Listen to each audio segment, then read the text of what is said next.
Hello, everyone. Welcome back to Nebo TV. My name is Nekme Obasogie, broadcasting live from Toronto, Canada.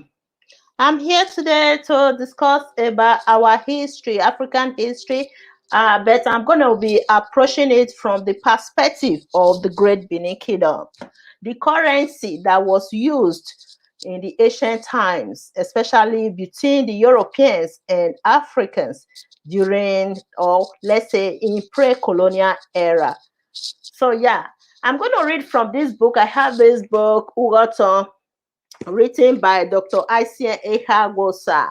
So this is our history, the history of Africa. This is not just about the Benin history alone, it's about Africa as a continent during the pre-colonial era. So this currency was used to transact trade between the Europeans and Africans. So I'm going to read from page 12 in this book titled Ugoton, written by Dr. Isia Hagosa. So through Ugoton came the currency which kept the economy of the Benin Kingdom afloat. The currency was of two denominations: the high denomination currency and the low denomination currency. So two types of currencies. So they have the Cowries and the Manila. So this picture here is the picture of Manila. So let me quickly read this. Currency was the cowrie. In Benin, we call the cowrie Ukpigo or Igo. Okay, Ukpigo or Igo. It was a seashell found abundantly in the Indian Ocean island of the Maldives off the coast of Kenya. Before the 16th century, these seashells products of the ocean reached Benin overland by the Trans-Sahara route through places like the Sudan. But with the discovery of the Cape of Good Hope, European ships got into the Indian Ocean and brought huge quantities of this share currency for use in their trade with Benin. So, Cape of Good Hope, for those who don't understand what we mean by Cape of Good Hope, is South Africa. South Africa. So I wrote a book. I think if the book is whenever the book is available, I'm going to explain to everybody. So yeah, at that time they have these two type of currencies that they were using. This one here on the screen is called Manila. Manila. You can see what is written here: African King, which means this currency was used by African kings at that time. Late Portuguese. So the Portuguese, they were using this currency to trade with the African people. The French people, early British and late British. So because the British, according to history, the first trend of British to Benin Kingdom started in the was it in the 16th century. So let me quickly flash the other picture.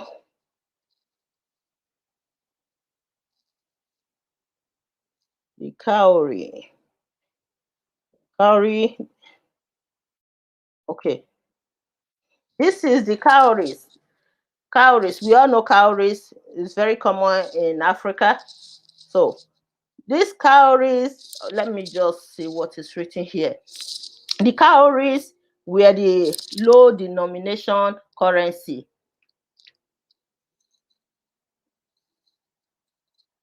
Okay, so they said the cowrie currency was so plentiful in Benin during the period of the Benin European trade that an Oba of Benin called Oba Eresoye was reputed. Oba Eresoye was during his reign was during the 18th century.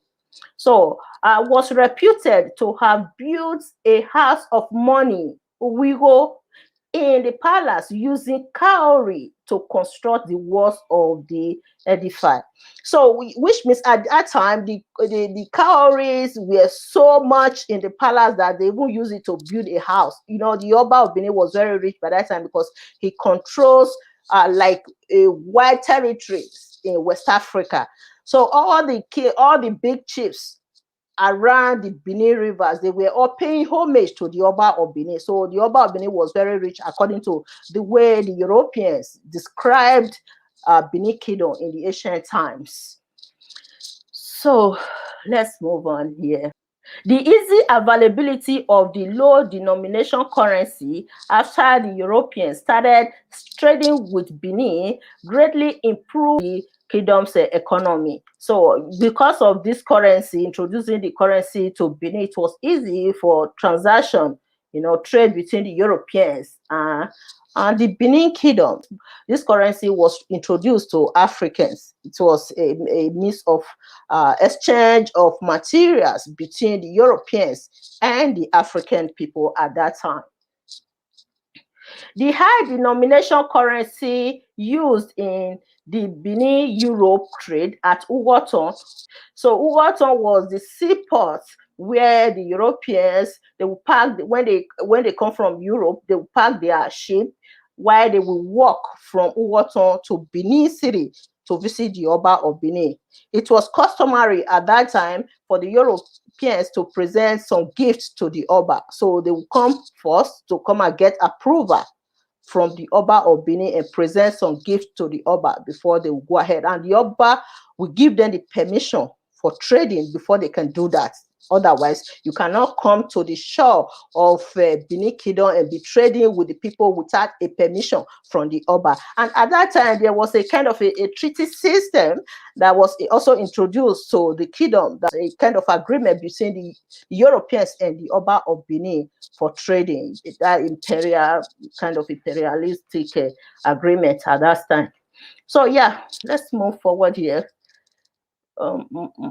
Okay, the high denomination currency used in the Benin European trade at Ugoton was the Manila, a bronze or brass medal, okay, bent into a horse shoe shape.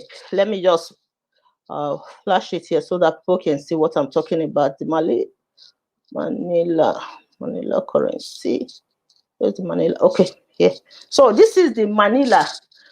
Okay, so which the Europeans paid for their high value purchases in Benin. So it was used to purchase slaves from African nobles at that time.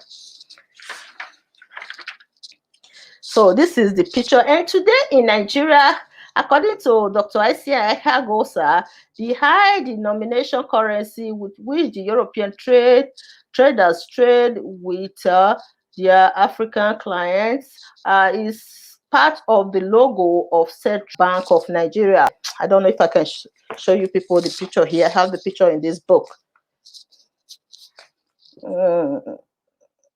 Okay, yes, this is it. See, this is the symbol of Central Bank of Nigeria. You can see the Manila. The Manila are the three Manilas. See, the symbol is there.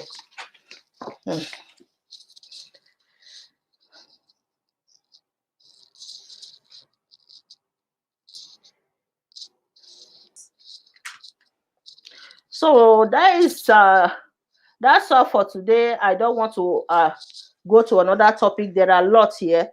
So we're going to be taking it topic by topic.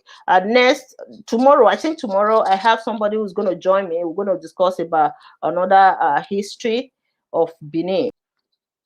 We're going to be discussing more in detail what transpired between the Europeans and the Benin Kingdom, right from the first wave of the Europeans to the land. That was in the late 15th century, that the first wave of the Portuguese, the Benin people received the first wave of the Portuguese in the kingdom. So Benin was colonized by the Europeans in 1897.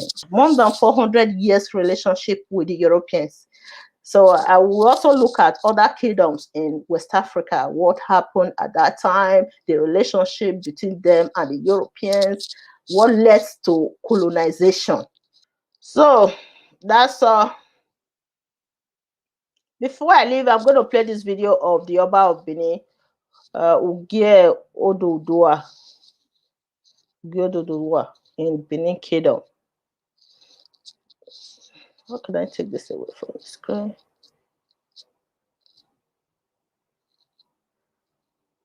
Okay.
Um, Mr. Agbe, oh, Mr. Agbe Okosu, it's you that is telling me that Benin was not colonized. Benin was colonized. I don't know how you're going to explain that Benin was not colonized. Hmm? How are you going to explain that? Do you have any facts? If Benin was not colonized, then how will you define that? What happened between the Benin Kingdom and the British people at that time? So how will you defend this? I don't understand. Benin was actually colonized. If Benin was not colonized, how come we are still having this issue of the return of Benin artifacts? We have been advocating for the return of those artifacts. Hmm? Somalia, was it not Somalia, be Ethiopia? One country in Africa was not colonized at that time. That one is different. It's different from Benin. Benin had the experience of Benin with the Europeans is more louder than many other kingdoms in West Africa. The colonization of Benin is very, very loud, up to date. You see it on the news, you see it about these artifacts. It's something that is still ongoing. So, how can you defend that Benin was not colonized by Britain?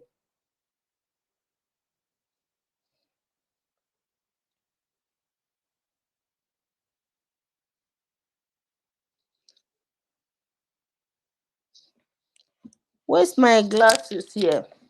The text is so small I can see them properly, but I can see the first sentence. Ethiopia was not colonized by Britain, okay? Yeah, by the Europeans, was not colonized. That is crystal clear. Everybody knows that. But when you say Benin was not colonized, that is the sentence, that first sentence that says Benin was not colonized by British.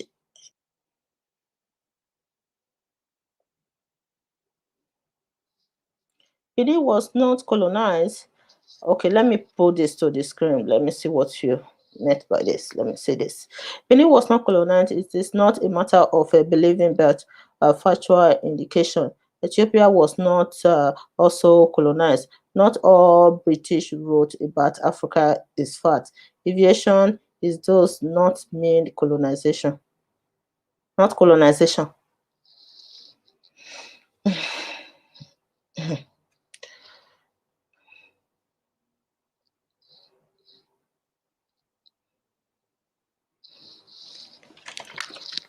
I rest my case, so Mr. Aigbe Okosu.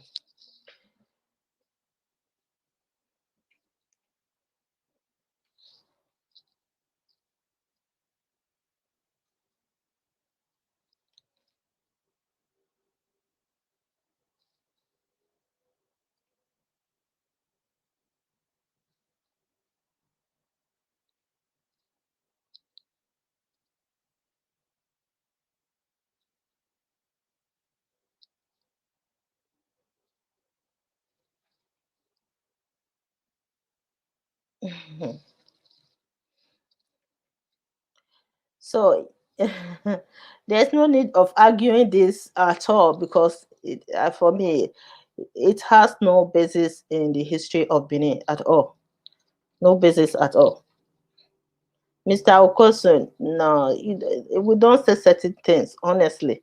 I'm from Benin, you understand? I'm from Benin, I'm a Benin person, and I'm so proud of my culture. But when we are saying that Benin was not colonized, it's, there's no argument there at all. At all. Anyway, thank you all for watching. I'm going to end it like this. Tomorrow we'll come back again. Me and I have a guest coming tomorrow. I hope he will join me. Now we're going to be discussing about the relationship between the Olu of Warri and Benin Kingdom. Okay. So see you guys tomorrow and bye for now.